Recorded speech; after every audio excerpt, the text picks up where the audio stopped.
So this is what I consider the most recommended resource if you have a torn knee meniscus and you're trying to figure out what to do about it.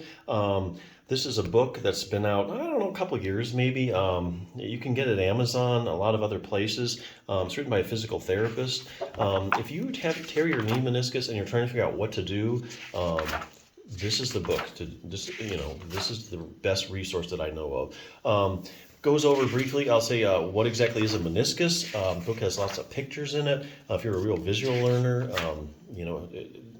this is the book for you, trying to figure out what your meniscus is, what it does, how it works. A lot of important details you need to know, like for instance, if you take your parts of your knee meniscus out with surgery, you can see how, here's first of all, like I'll give you an example here. Here's how your two bones fit together. This is your patella, your kneecap. So the two bones, if you just throw them together, this is what happens. You don't fit together real well, and the forces are concentrated in just a couple areas there.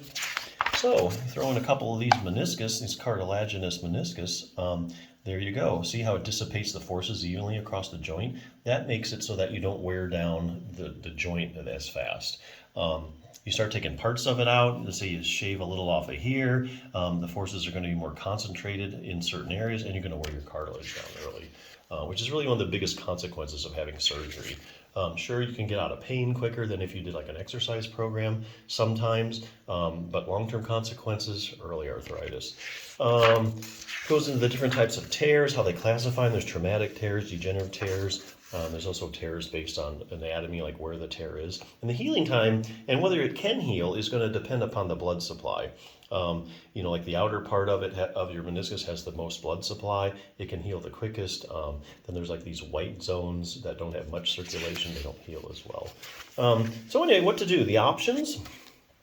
If we just take the whole thing out, what happens? Well, here again, this book, very evidence-based. They look at the long-term follow-up studies, and everything's in layman's terms, so there's no medical jargon here. Anybody could understand these studies. And you put them in the boxes here. Here's a study where they took out the whole meniscus. Some people are thinking, hey, I tore my meniscus, just take the thing out. So here's a study where they actually followed people over 40 years and to see what happens to their knees. Here's long-term study up 12 years after people had like a partial meniscectomy, which is the current thinking, just take part of it out, not the whole thing.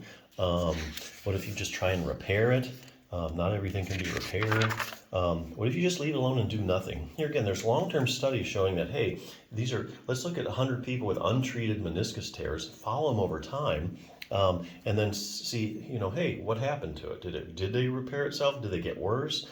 That kind of thing. So answers all those questions. Probably the biggest one here, exercise versus surgery, which one's better? The only way you can actually answer that question scientifically and correctly is by looking at the randomized controlled trials. A randomized controlled trial is the highest form of proof in medicine that a treatment's actually effective.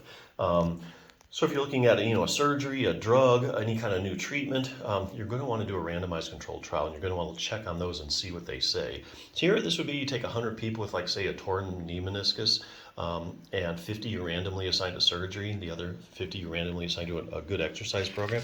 Then you follow them over time. You see how do they do it 6 months, 6 years. There's some really good long-term follow-up studies. Anyway, this book has synthesized all the results of all the randomized controlled trials of surgery and torn knee meniscus. Make a long story short, your first option is exercise, especially when it comes to partial meniscectomies. The randomized controlled trials are overwhelming. Whether you have surgery or whether you do exercise, you're going to end up at the same place over time. Okay, so here you go. So exercise is probably the first thing you want to try.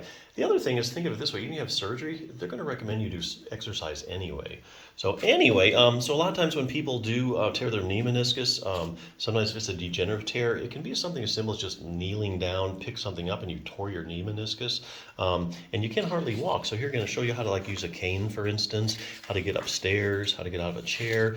You might have some inflammation in there. It's going to show you the best way to ice your knee and get rid of that inflammation. Then it has the exercise program. There's 3 different levels. There's a beginning, intermediate, advanced. And literally, this thing is going to take you like 7 minutes or less a day to do.